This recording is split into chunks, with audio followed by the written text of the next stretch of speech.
आतू खूप भूक लागली ग, जेवून घेऊया ना. अगं हो, आरोही येते ना आग्रहचं काम आटपून, थोडा वेळ कळ काढ. तुम्हाला खूप भूक लागली ग. बघ आली. काय ग आटपलं का सगळं काम? काय ग काय झालं? बघितलंस ना आत्या, देशमाने आणि जबडे आले होते ते. मी पैसे कुठून जमवते, कशी सोय करते, ही सगळी माहिती काढायला आले होते. पण त्या देशमान्याला का हवी होती ती सगळी माहिती? देशमानेंना नकोय, राया जबडेला हवी. तो फक्त देशमानेंचा वापर करतो. आग्रहाबद्दलची प्रत्येक माहिती मिळवण्यासाठी तो त्याचा वापर करतो. तुला काय वाटतं ही 1 वर्षाची मुदत का कमी झाली आहे? आणि 1 महिन्यात तुला पैसे जमा करायला सांगितलं? हो, कारण त्यांना माहितीये एवढी मोठी रक्कम मी 1 महिन्यात नाही जमा करू शकत ना, म्हणून हा सगळा डाव आहे त्या राया जबडेचा. देशमानेंचा फक्त वापर. काय हलकट माणसं आहे ती. एक मुलगी भारी पडली म्हणून बँकेकडून दबाव आणताय. अशा माणसांना ना पोलिसात द्यायला पाहिजे. अगं अप्पू, बँकेच्या वरिष्ठ अधिकाऱ्याला जर हा राया जबडे त्याच्या खिशात घालू शकतो, त्याला स्वतःच्या तालावर नाचवू शकतो, तुला काय वाटतं त्याची काय पोलिसात वट नसेल? तरी सुद्धा आपण पोलिसात जाऊ. त्याचा काही उपयोग नाहीये. ते उगाच त्यांना उकसवल्यासारखं होईल. मला तर वाटतं यावर एकच उपाय आहे. बँकेचे पैसे आपण वेळेवरती फेडून टाकायचे, म्हणजे त्याचं तोंड बंद होईल. तेच करणार आहे मी. पैसे वेळेत फेडणार आहे. म्हणून सांगते अप्पू, शांत राहूया आपण. आपण असं काहीही करायचं नाहीये की जेणेकरून राया जबडे आपल्याला परत अडचणीत टाकेल. ठीक आहे, मी बसते शांत. पण तू मला शांत राहायला सांगतेस आणि स्वतः किती अस्वस्थ आहेस ते बघ ना. ते यासाठी कारण मला दिसतंय ना, राया जबडे या ना त्या कारणाने आपल्या मार्गावर आहे. प्रत्येक माहिती मिळवतोय तो आग्रहाची. त्यामुळे सावध राहायला हवं. आणि हे सगळं सांगायला वरदला फोन करते कधीपासून मी, तर तो फोन उचलत नाहीये. म्हणून जरा मी अस्वस्थ झाली. आरू, तू नको काळजी करूस. तुला वेळेवरती पैसे मिळतील आणि तू वेळेवरती लोन फेडशील. मग बघ, त्या जबडेचा जबडाच बंद होईल. त्याचसाठी थांबलेली. म्हणून सांगते अप्पू, तू या सगळ्यात नको पडू. अगं तो फार वाईट माणूस आहे. तो कुठल्याही थराला जाऊ शकतो. तू त्याच्यापासून लांब राहा. मी बघते काय करायचं ते. आम्ही आहोत ना. तू नेहमी असंच करतेस. या सगळ्यापासून मला लांब ठेवतेस. ठीक आहे, मी तुझ्या शब्दाबाहेर नाही जाणार, कधीच नाही जाणार. पण त्या जबडेने काही कांड केला तर त्याला त्याचे परिणाम भोगावे लागतील.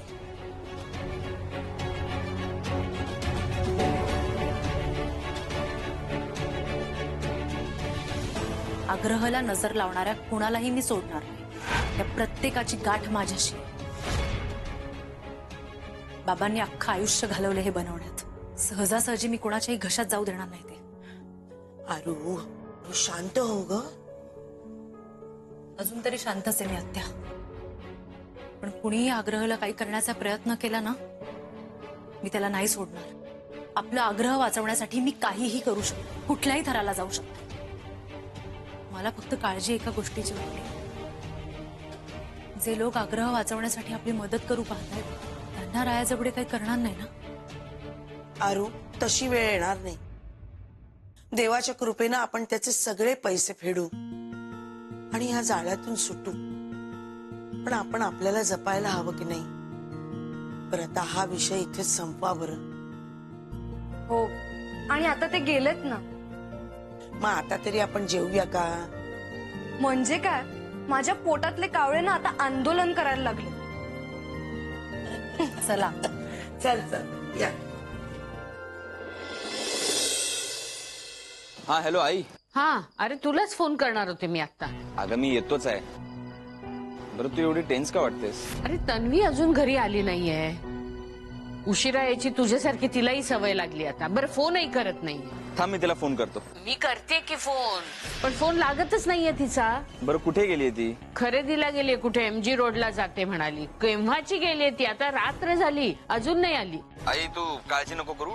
मी एक काम करतो, मी त्याच बाजूने येतो, तिला घेऊनच येतो सोबत. जरा लवकर हा तन्मय. हो हो येतो.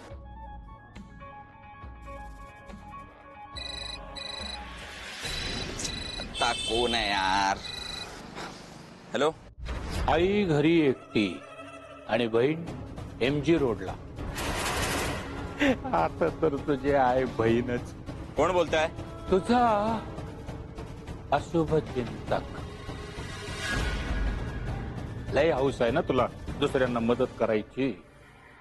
आता बघतो ना कोणाला मदत करतो तू ते. तुझ्या बहिणीला का तुझ्या आईला. ए घरच्यांना काय मध्ये आणतो? माझ्याशी भेट ना. बहीण तिकडे एकटीच चालले ना रस्त्यानं. काय पण होऊ शकता. आजकाल लोकांचा भरोसा देता येत नाही बाबा. कशी पण चालवतात गाड्या. ए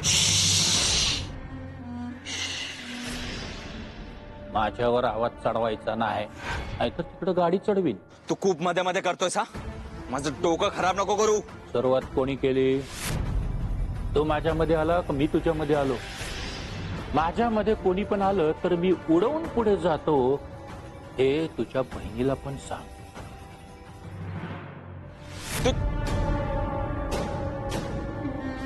दाजी,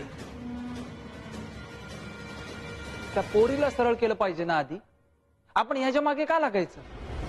तिला मदत करणारा कोण आहे हे अजून कळलेलं नाही. पण तिला मदत करणाऱ्यापैकी हा एक असू शकतो.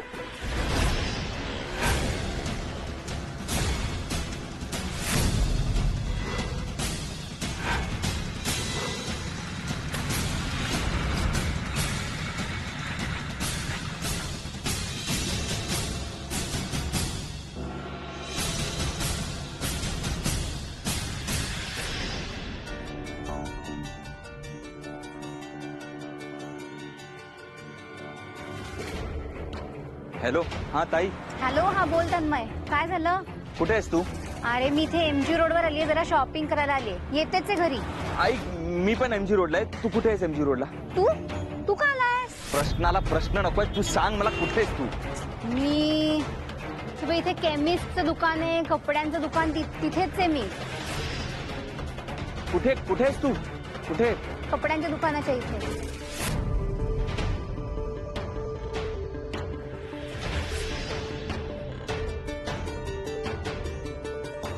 हा तू थांब तिकडे मी आलोच. थांब थांब, मी येते. थांब ना तिकडे मी आलोच. मी आलोच.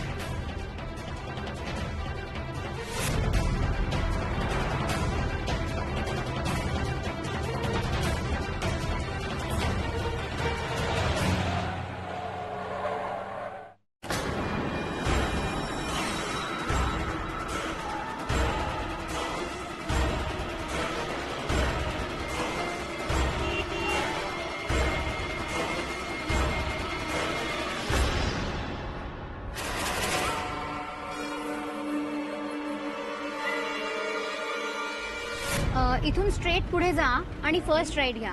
अच्छा. तिथेच आहे आरसा shopping centre. Okay, thank you so much. Welcome.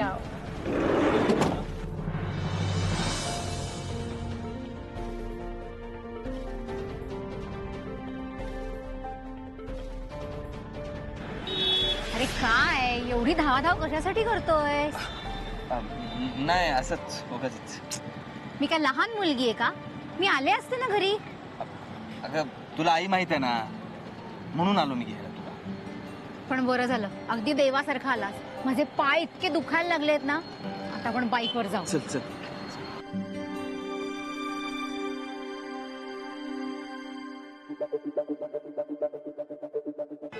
कशाला एवढी धावपळ करत आलास? मी आले असते ना. आई पण ना उगाच काळजी करते. अगं तन्वी, काय कुठेस तू? किती वेळ? अगं निघालीच आहे मी, येतेच आहे. मला तन्मय भेटलाय.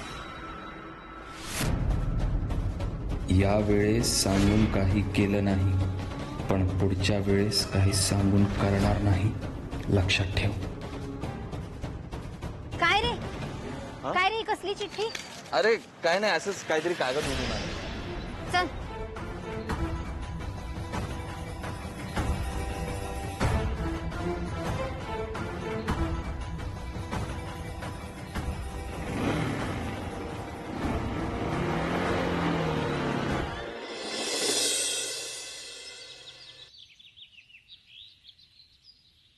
नेहमी सारखा सुंदर.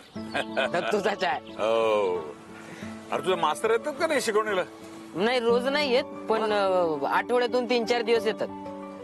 अरे परीक्षेवर अभ्यास कसा पूर्ण व्हायचा मग? मास्तरांवर डिपेंड नसतोच की अभ्यास, मग? ते शिकणाऱ्यावर असतं. अच्छा. काय DEPEND. करेक्ट. बरोबर. अरे पण फी तेवढीच. हो ना, ते मला म्हणाले तू फक्त 1 रुपया तयार ठेव.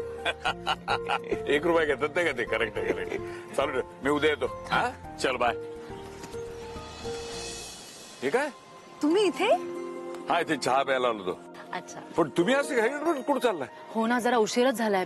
माझं ना जरा टाइम टेबलच गडबडलंय. हो पण शनिवारी नक्की येणार ना? नाही तर मला चुकल्यासारखं वाटायचं. नाही, मला जरा यावेळी चुकेल की काय असं वाटतंय. का? बँकेच्या मुदतीचा शेवटचा दिवस आहे ना, अख्खा दिवस गडबडी जाणार माझा. नाही असं काही नाही, वेळ सांभाळून या. अहो गाणं काय कल्पवृक्षासारखं उभं आहे. पांथस्थानी यावं, सावलीत बसावं, गारवा घ्यावा आणि मग तिथूनच पुढे उन्हात जाण्याची एनर्जी मिळते माणसाला. म्हणून मी म्हणते ना, मला तुमचं गाणं ऐकायचंच असतं, पण तुमच्याशी अशा छान छान गप्पा पण मारायच्या असतात. मी नक्की प्रयत्न करेन, पण आता पळते. हो सांभाळून जा. हो हो.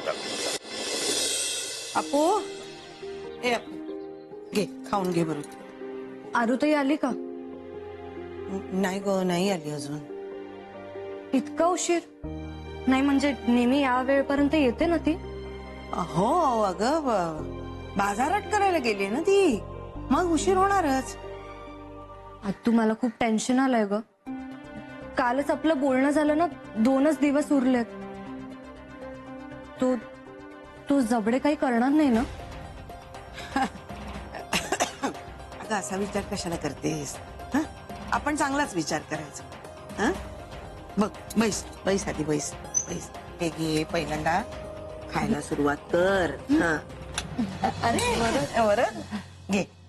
अरे कुठे आहे? अरे आम्ही पण तेच बोलत होतो.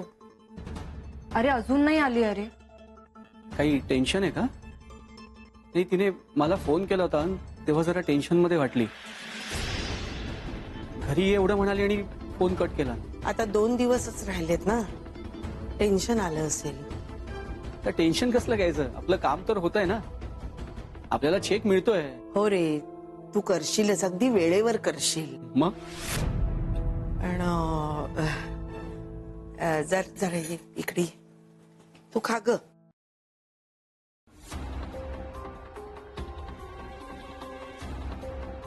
अरे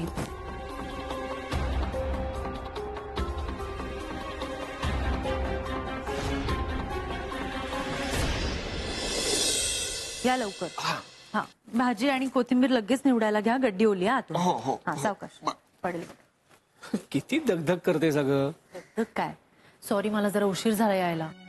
नो प्रॉब्लेम. अरे असं कसं, मी तुला बोलवलं आणि मी स्वतःच लेट आले. नाही पण तू बोलवलंच बरं झालं. आत्याकडनं कळलंय मला सगळं. कळलं ना? देशमाने येऊन गेले. अगं तो देशमाने आला नव्हता, त्या जबडेने आणलं होतं त्याला. नाहीतर काय, आपण पैशांची व्यवस्था कुठून करतोय, लोन मिळतंय का नाही, कसे पैसे फेडणार आहेत, हे सगळं जाणून घ्यायला आले होते. बघ तू काही काळजी करू नकोस, मी बघतो काय ते. अरे असं कसं, त्यांनी काही केलं आणि आपल्याला चेकच नाही मिळाला तर? पण सरदेसाई काकांनी सांगितलं ना चेक देतो म्हणून. तरी साधारण कधी देते चेक? मी काल त्यांच्याकडे जाणार होतो पण मला जमलं नाही. आज जातोय मी त्यांच्याकडे. काय ते तुला अपडेट करून सांगतो मी.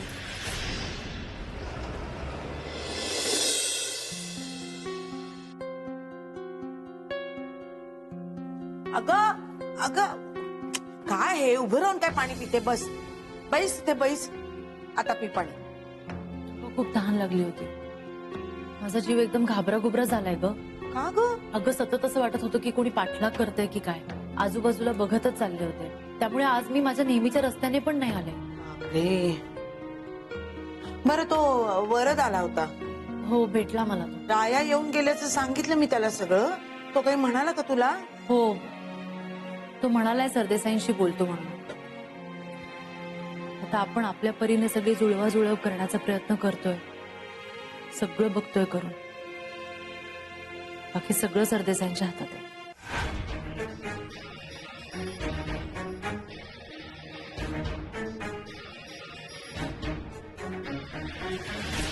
अरे तू, अरे किती दिवसांनी आलास? आणि अरे तुझं काम कधीपासून रखडलंय? I am really sorry sir.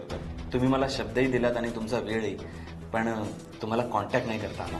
ठीक आहे, पण मग आता सांग ना, म्हणजे प्रोसिजर सुरू करता येईल आपल्याला. ऍक्च्युली सर माझं काम झालंय. मग आता म्हणजे भेटायला का आलायस?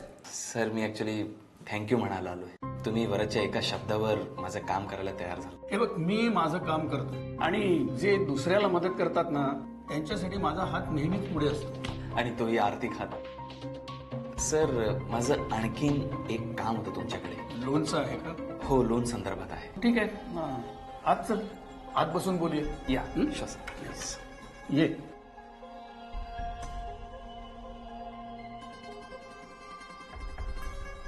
ये बस. हा बोल. सर माझा एक मित्र आहे, खूप मेहनती आहे सर, पण सर त्याचं सगळं काम पैशांवर येऊन थांबतंय. त्यानं खूप हातपाय मारले पण कुठेच काही झालं नाही. शेवटी मला तुमची आठवण आली. मग त्याला घेऊन ये ना इकडे, मग आपण नक्की बघूया आपल्याकडून काय होतंय ते. सर मला माहिती होतं की तुम्ही नेहमीसारखं पॉझिटिव्ह असणार, पण सर एक प्रॉब्लेम आहे. तो मित्र पुण्याला राहतो. सर या बँकेची एखादी ब्रँच आहे का पुण्यात? आहे, पण मला तिथे काहीही हस्तक्षेप करता येणार नाही.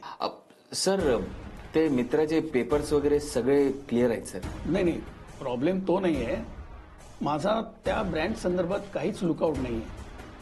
त्या ब्रँचचे मॅनेजर जगदाळे साहेब आहेत आणि तो देखील खूप हेल्पफुल माणूस आहे. ग्रेट.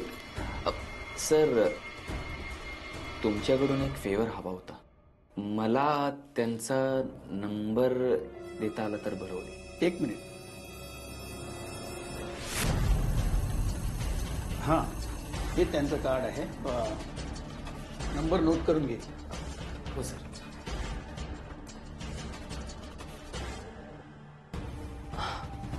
Thank you sir. हे बघ, जगदाळे साहेब खूप शिस्तीचे आहेत. सगळी चौकशी करतील. हा, पण माणूस योग्य असेल आणि सगळे पेपर्स क्लिअर असतील तर नक्की मदत करतील ते. सर तुमच्यामुळे काम सोपं झालं. आधी तू बोलून बघ त्यांच्याशी. वाटलंच तर मग माझं नाव सांग, मग मी बोलेन त्यांच्याशी. हो सर, मी बोलून बघतो त्यांच्याशी. Thank you so much sir. You welcome.